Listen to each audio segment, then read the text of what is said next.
First question, Sola. Ang reaction po doon, I understand pinakita na po sa iyo yung message ni Presidente. Quiet, guys. Quiet. Jace, nabasa naman na ni Mami kay BBM, no? Ma'am, your reaction po to the statement of the President, ma'am, hindi raw niya po ito kailangan sit and all that he said po. Oo. Hindi ko pa nabasa yung kanyang statement. And pag nabasa ko na, maganda. Wait lang po Nainig ko muna bago sasagot si Ma'am. Speaking na. Okay. Hindi ko pa nababasa yung kanyang statement. Pero pag nabasa ko na, maganda kami ng sagot. Kasi hindi ko rin kalalampasin yung ginagawa nila sa akin. Ma'am, sasagutin na raw kayo ng NBI? I would gladly answer yung gusto nilang mga tanong na ipasagot. Pero dapat sumagot din sila sa mga tanong ko sa kanila. Mag-uusap na lang kami doon pag nandiyan na yung subpoena.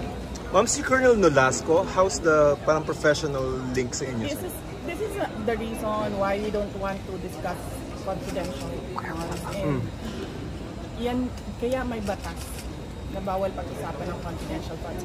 Ulit na namin sinasabi sa House of Representatives. Ma'am, pero tama po ba yung testimony kanina na it was you who designated him?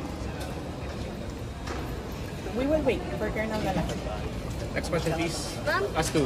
Sorry. Or make it brief. Make it brief. BBM said po na kung ganun po kadali magplano pagpatay sa isang presidente, paano pa kaya sa pangkaraniwan ng mga umayan? Kung ganyan kriminal na pagtatangka, hindi dapat pinapatampas. Yan ay aking papalagahan, sabi ni PBBM. Oo. Diba? Pumalag nga yung buong bayan nung pinatay ng pamilya nila si Benigno Aquino Jr. Next question. Next question. Ma'am, na-verbalize na po ba sa administration yung tungkol sa threat sa inyong buhay? Nabanggit na po kasi yan? Yes ma'am. Ay hindi. Hindi pa ma'am. Nag-complain ako noon, if you can remember, in the media, and then they dismissed it. Everything is well documented with documents and videos. And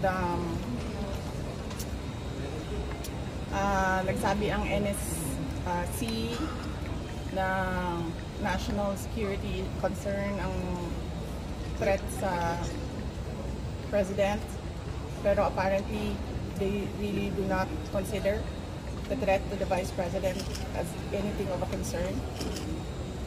So what kind of country is this? Hindi ba kaparte ng gobyerno ang vice president? Hindi ba ako binoto ng mga tao? Hindi ba ako ang vice president ng buong Pilipinas, ng lahat ng mga Pilipino? Are you taking legal action po, ma'am, sa threat sa inyo? Ma'am, I do not expect fairness from this government. Really, truly. That is the reason why I'm pussyfooting with court cases. We do not expect fairness. Imagine mo, saan ka nakahanap? Na-admit na yung tao sa hospital, bigla na lang papasok, discharge na siya in less than an hour. Saan ang hustisya dyan? Saan ang hustisya dito? Sa bayan. Last two questions, Ma'am, please. in-extend po yung detention order para kay Attorney Gomez. Ano po yung next steps niyo for this? I questioned it doon, kanina. Pinapahirapan pa nila ako. Ano sinabi nila? Dinetain nila yung tao dahil sa due process. Dahil, ano ba yung sinabi? Walang due process ang pagpapatanggal kay Gloria Mercado at iba pang officials ng Department of Education. Ano sinabi ko kanina? The position of a USEC and ASEC is a position of trust and confidence by the appointing authority.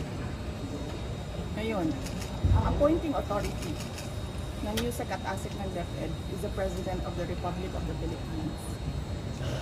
Dapat tinatanong ng House of Representatives bakit tinanggap ni Pangulong Marcos ang resignation ng mga USEC at ASEC na yon sa Department of Education.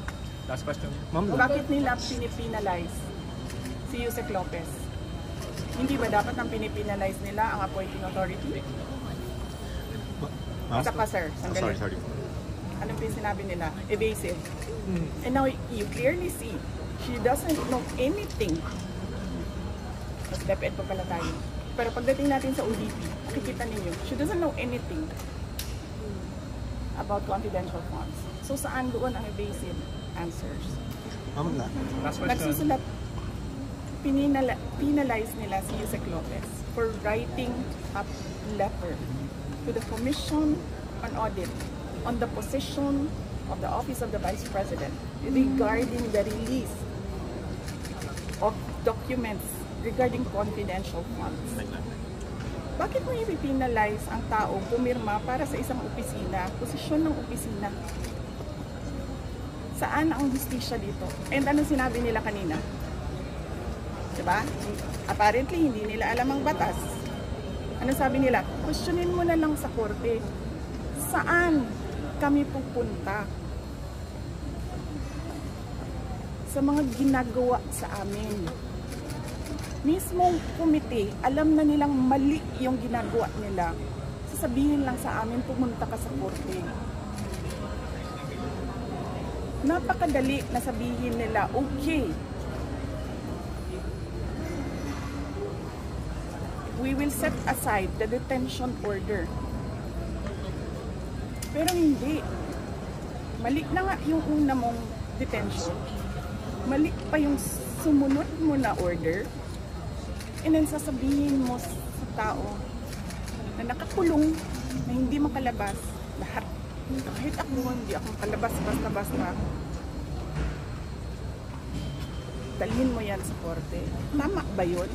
Kayong mga taong bayan, tanongin ko kayo, tama ba na hindi alam ng ating House of Representatives kung ano ang mga batas? Ma'am, you finally decided to take your oath kanina. Why VP? For the sake of the personnel of the Office of the Vice President. Because I clearly, sinasabi ni Joel Chua doon na we will not recognize you without an oath. And then, I'm continuing to question the constitutionality of their rules. Pero I cannot help the personnel of the Office of the Vice President if I have no personality to speak in that hearing. So I have to take that oath. Pero, Natatakpan na siya. hindi naman ako galit sa inyo. Nagpapasalamat ako sa inyo sa tulong ninyo kay Yusek Lopez at sa lahat ng OVP personnel. Pasundot lang konti. Will you go up to the Supreme Court to question? Kasi may jurisprudence naman on contempt powers of Congress, no? Yun ang sinasabi ko. Sir, no? Parang, we don't trust anyone anymore in this country. We don't expect justice anymore in this country. This is clear political harassment. This is clear political persecution. Pag-threat sa'yo, baliwala. Pag-threat sa kanila, national security. Saan ka?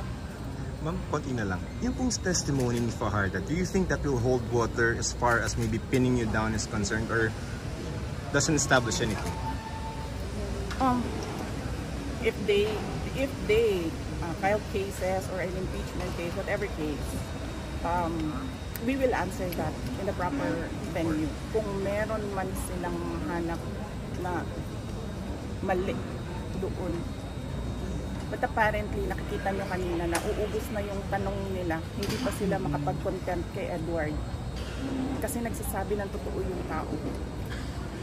Ma'am, you said contempt. Are you expecting again any contempt sa hearing na yun? Yes, we expect that. We expect contempt, detention. We expect, ang term ni Yusek Laika is terrorizing me. We expect them to terrorize the Office of the Vice President personnel. Ma'am, your message to President Bongbong Marcos when he said na papalagan daw po niya yung death threat niyo, hindi niya palalampasin. Yes, sinabi ko na kanina, papalagan ko din yung ginagawa nila sa akin. Ma'am, speech yata si speaker. I mean, we don't know the contents yes, but... Yes, kaya ako kayo binibigyan ng interview para huwag kayo makinig sa kanila. Ma'am, thank you.